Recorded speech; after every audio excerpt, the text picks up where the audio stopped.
Hello friends, good morning. Welcome to Aradhya classes. Standard 11, subject accountancy and chapter number 1, accounting and its terminology. Friends, last time part 4 के अंदर accounting के objectives के बारे में हमने समझा था, बराबर।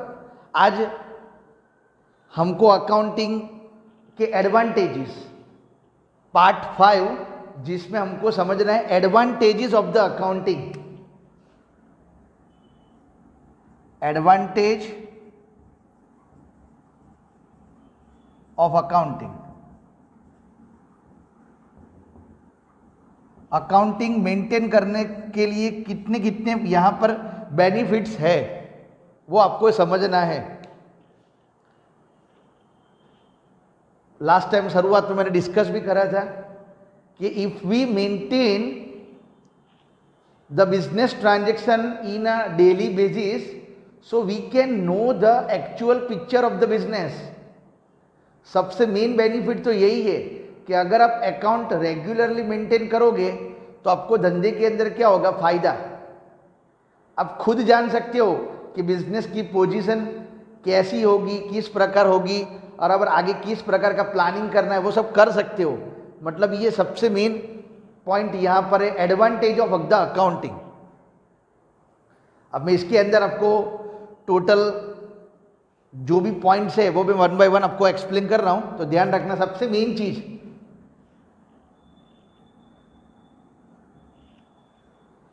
अकाउंटिंग मेंटेन करने का फायदा क्या। तो सबसे पहली चीज, अवेलेबिलिटी ऑफ अकाउंटिंग इंफॉर्मेशन। सबसे पहली चीज, सबसे मेन बेनिफिट आपको क्या मिलेगा यहां पर, एडवांटेजेस, बेनिफिट्स या तो उसको लिमिट्स आपको बताया था, सॉरी मेरिट्स और डीमेरिट्स। एडवांटेज का दूसरा नाम मेरिट्स और डिसएडवांटेज मतलब लिमिटेशन, उसको डीमेरिट्स भी बोलते हैं। अवेलेबिलिटी, अकाउंटिंग आप सही में रेगुलर रिकॉर्ड करोगे तो आपको छोटी से छोटी इंफॉर्मेशन भी आपको मिलेगी कि बिजनेस के अंदर अपने गुड्स कितने रुपए में परचेस करा हुआ है, कितने में बेचा हुआ है, कौन सी डेट को बेचा, कौन से रेट में बेचा, टैक्स कितना लगा, हर चीज आपको पता चलेगी। So you can know the information about your business बराबर in a regular basis. So it will be very helpful to maintain the accounts in a proper books।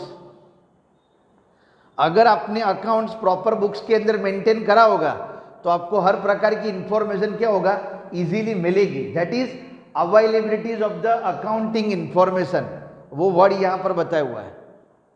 छोटी से छोटी बात भी आपको मालूम पड़ जाएगी, पर जो रिकॉर्ड करोगे तो, अगर आपने रिकॉर्ड ही नहीं करा होगा तो आपको कोई प्रकार की इंफॉर्मेशन मिल सकती नहीं है, बराबर। ये माइंड में ध्यान रखना, कोई भी इंफॉर्मेशन नहीं मिलेगी जो आपने रिकॉर्ड नहीं करा तो इंफॉर्मेशन कहाँ मिलेगी, ठीक है ना। तो ये एक पॉइंट जो एडवांटेजेस के अंदर है वो ध्यान रखना। देन सेकंड नंबर यहां पर आएगा, टू नो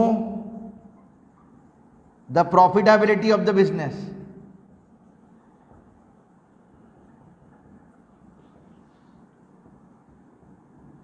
बिजनेस के अंदर कितना प्रॉफिट हुआ और कितना लॉस हुआ वो भी आप क्या कर सकते हैं, अकाउंटिंग प्रिपेयर करने के बाद ही जान सकते हैं। ये सेम पॉइंट आपको कैरेक्टरिस्टिक्स ऑफ अकाउंटिंग के अंदर भी बताया हुआ था, वही सेम चीज एडवांटेजेस भी है, समझ लेना। बिजनेस का रूल्स है यहां पर कि अगर आप अकाउंट प्रिपेयर रेगुलर करोगे तो आप प्रॉफिटेबिलिटी, आप अपने धंधे के अंदर कितना प्रॉफिट हुआ कितना लॉस हुआ वो आप क्या कर सकते हो, जान सकते हो। अदरवाइज आपको कोई भी इंफॉर्मेशन मिलेगी नहीं। ये मेन पॉइंट खास समझ लेना। देन प्रॉफिटेबिलिटी बता दिया, ठीक है ना। At the end of the year, अपना फाइनेंशियल ईयर कौन सा, फ्रॉम 1 अप्रैल टू 31 मार्च। तो अप्रैल से लेकर मार्च में एक साल का पीरियड जो है, ड्यूरिंग 1 ईयर बिजनेस में कितना प्रॉफिट हुआ या तो कितना लॉस हुआ वो आप जान सकते हो, बट अकाउंटिंग प्रिपेयर करने के बाद। उससे पहले आपको मिलेगा नहीं, ठीक है ना। Then third point, to know financial position, या तो इकोनॉमिक कंडीशन, धंधे की पोजीशन क्या है, कितने लोगों से कितना पैसा लेने का बाकी है, कितने को पैसा चुकाने का बाकी है, अपनी बिजनेस की असेट्स कितनी, लायबिलिटीज कितनी, वो आप जान सकते हो। फाइनेंशियल पोजीशन का मतलब क्या, अपनी कंडीशन, बिजनेस की कंडीशन कैसी है वो आप जान सकते हो। इसीलिए यहां पर वर्ड बताए to know the financial position of the business with the help of the, यहां पर अकाउंटिंग, ये एक वर्ड आवे, अकाउंटिंग थ्रू इज आप ये सब चीजें क्या कर सकते हो, बेसिक चीज कंसीडर यहां पर कर सकते हो। एग्जाम्पल भी बहुत सारे हैं, समझ लो खास। आज आपको पता है कि नंबर ऑफ कस्टमर आपके बिजनेस के अंदर है, हर कस्टमर को आप क्रेडिट पर माल बेचते रहते हो, उधार पर, समझ लो। पर वो सभी कस्टमर का अकाउंट प्रिपेयर नहीं करोगे तो at the end of the particular time, समय पूरा होने के बाद आपको खुद को पता नहीं होगा कि भाई कितने लोगों से कितना पैसा लेने का बाकी है, because you do not maintain any account. आप कोई भी अकाउंट मेंटेन करते हो नहीं कि कस्टमर के कितने पैसे आए, कितने बाकी है, तो आपको आपका धंधा, आपका बिजनेस सही पोजीशन दिखाएगा नहीं। तो फाइनेंशियल पोजीशन कैसे मालूम पड़ेगी कि अपनी कंडीशन अच्छी है कि खराब है, वो नहीं पता चलेगा।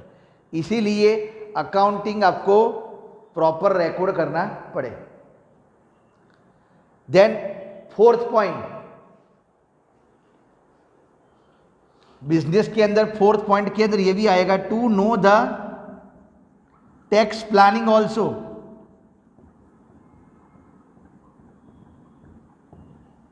To know the tax planning, business के अंदर क्या होता रहता है कि जैसे ही साल पूरा हुआ और हम क्या चेक करते हैं कि हमारे बिजनेस में कितना प्रॉफिट हुआ, और according to the profit we have to pay the tax to the government.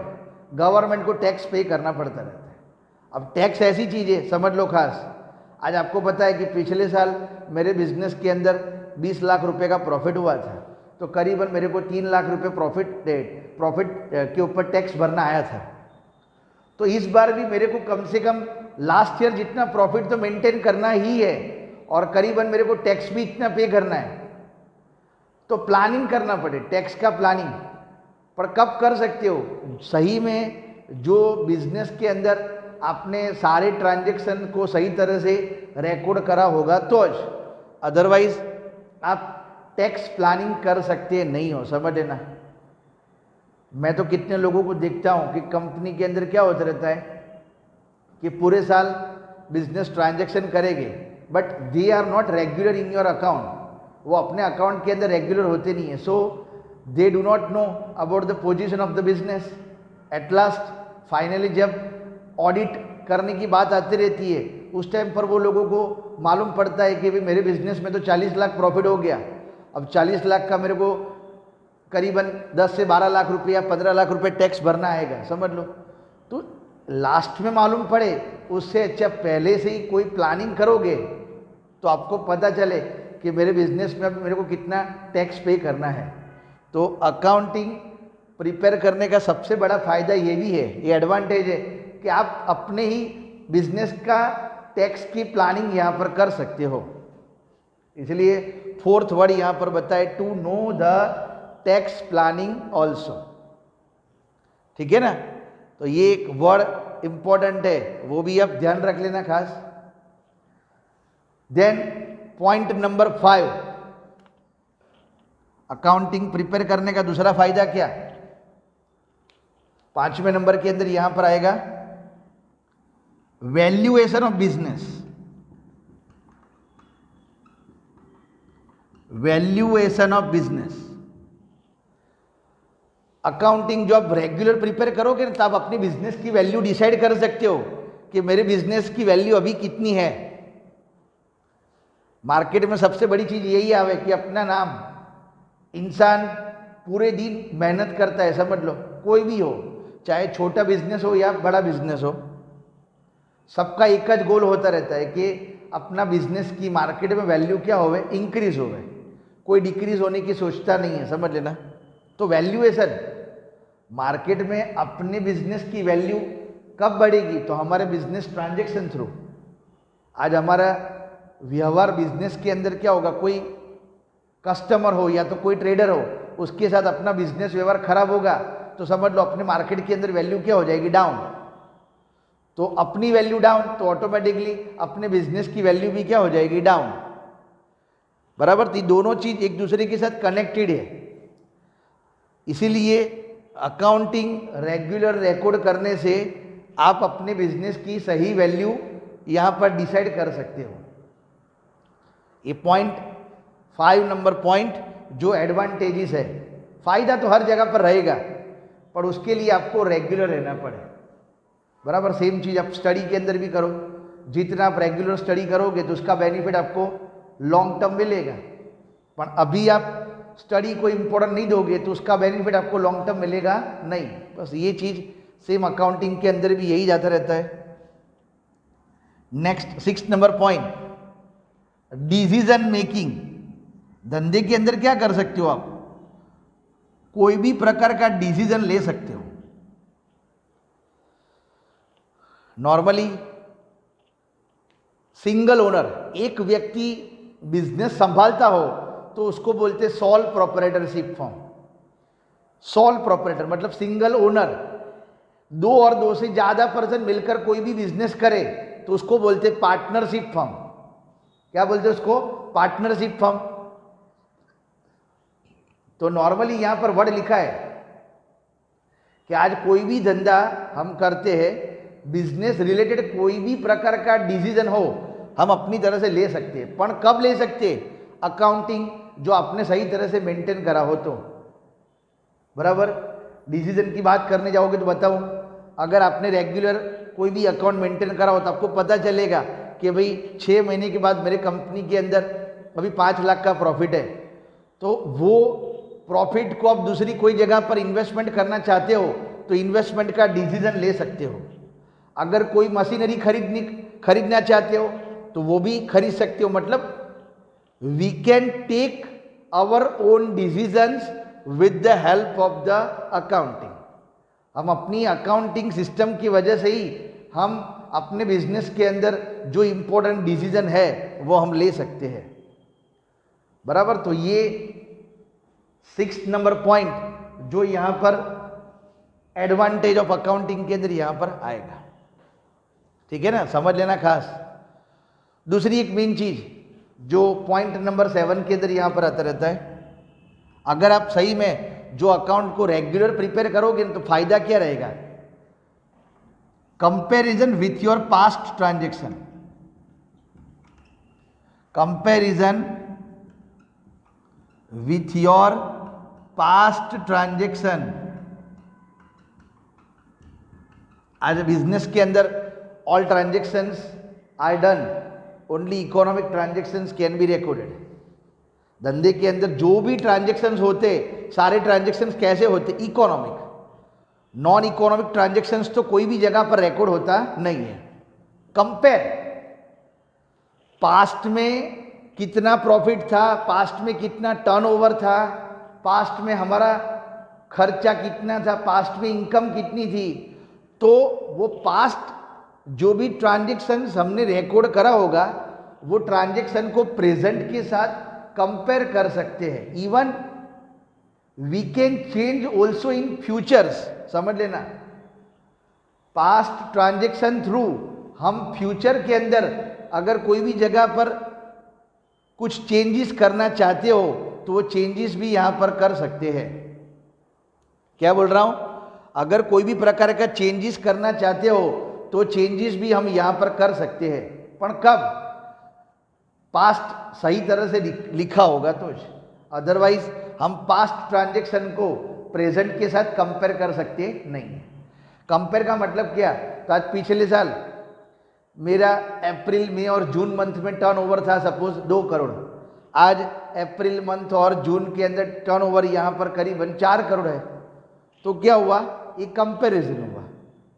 फिर कंपैरिजन थ्रू आप यहाँ पर बता सकते हो, कोई भी प्रकार का यहाँ पर इंटरप्रिटेशन करना हो, एनालिसिस करना हो तो कर सकते हो कि पिछले 3 महीने अप्रैल मई और जून में लॉकडाउन था, जिसकी वजह से कंपनी का सेल इतना हो सका नहीं, क्योंकि ट्रांसपोर्टेशन सिस्टम बंद थी। आज पिछले साल की कंपेयर में आज ट्रांसपोर्टेशन सिस्टम है, जिसकी वजह से आज टर्नओवर क्या हो गया है, बढ़ गया है। तो आप अपने ही ट्रांजैक्शन को कंपेयर कर सकते हो, बराबर। ये सबसे बड़ा फायदा जो अकाउंटिंग सिस्टम का है, comparison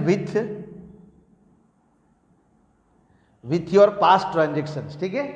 next point number 8, moral control. Moral control, moral control का मतलब समझा दो। आज बिजनेस के अंदर क्या होगा कि so many employees are working in our business. Worker employees बहुत सारे लोग होते रहते। वर्कर काम तो करते, पर वो काम के अंदर कोई प्रकार की चोरी, समझ लो कोई प्रकार की यहां पर देखने जाओगे तो गड़बड़ होने के चांसेस तो नहीं है ना। उसके लिए आपको अकाउंटिंग सही तरह से प्रिपेयर करना पड़े। इनडायरेक्टली देखने जाओगे तो हम वर्कर ऊपर या तो एम्प्लॉयज के ऊपर मोरल कंट्रोल रख सकते हैं। ये एक इंपॉर्टेंट पॉइंट ये भी है। डायरेक्टली तो हम किसी को चोर बोल सकते नहीं है, समझ लो, पर आज इनडायरेक्टली किसी के ऊपर कंट्रोल करना हो तो कंट्रोल कर सकते हैं। हर कंपनियों के अंदर देखो, अभी तो एंट्री होते हो तो टाइमिंग मशीन आ चुका है, वो थंब इंप्रेशन वाला, मतलब पता चले at the end of the month जब सैलरी करने की बात आवे तब पता चले कि कौन कितने टाइम पर रेगुलर आता है, कौन लेट है, समझ लो। सब चीज ये सिस्टम थ्रू आप क्या कर सकते हो, जान सकते हो।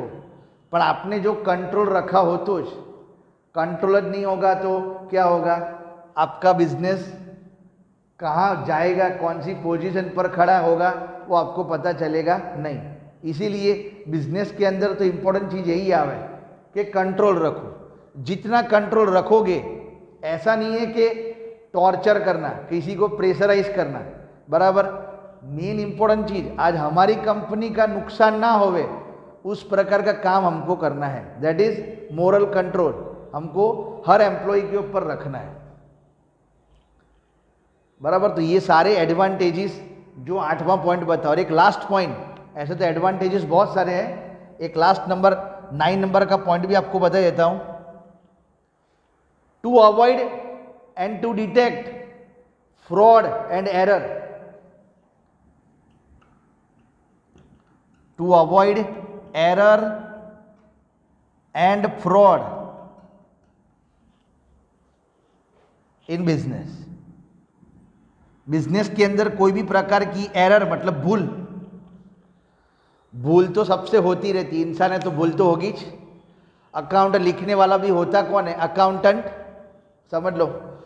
तो अकाउंटेंट से कोई भी गड़बड़ होती है, समझ लो, या हमसे कोई भी भूल हुई हो, तो ये अकाउंटिंग सिस्टम थ्रू ही मालूम पड़ता है।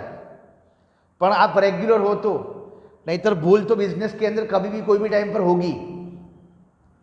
फ्रॉड, कोई भी चीटिंग, कोई गड़बड़ कर रहा हो, कोई चोरी कर रहा हो, समझ लो, तो भी आप ये अकाउंटिंग थ्रू वो चोरी को भी क्या कर सकते हो, यहाँ पर पकड़ सकते हो। जैसे बिजनेस के अंदर यहाँ पर बहुत बड़ा नुकसान अपने को ना हो, बराबर। काफ़ी बड़ी बड़ी कंपनियों के अंदर तो लोग क्या करते हैं, अपना डेटा की चोरी, समझ लो। डेटा मतलब पता ही होगा आपको, ईमेल, जो क्लाइंट्स होते, क्लाइंट्स का कॉन्टेक्ट नंबर, क्लाइंट्स का ईमेल आईडी, बराबर, ये सब चीज़ें, एड्रेस कुछ भी हो, तो ये सब चीज़ों की चोरी होने की चांसेस होते हैं। इसीलिए बड़ी कंपनी के अंदर तो क्या होता रहता है, सब लोग अपनी तरह से अमुक इंपॉर्टेंट डेटा कॉन्फिडेंशियल रखते हैं, मतलब वो लोग प्राइवेसी मेंटेन रखते हैं। जैसे कंपनी की ओरिजिनल कोई भी मैटर वो बाहर यहाँ पर डिक्लेयर ना हो। तो ये अकाउंटिंग के सबसे बड़े एडवांटेजेस यहाँ पर बताए, ठीक है। ऐसे तो एडवांटेजेस लिखना हो तो दूसरे भी 5-7 और लिख सकते हो, पर जो मेन इंपॉर्टेंट है वो मैंने आपको बता दिया, ठीक है ना।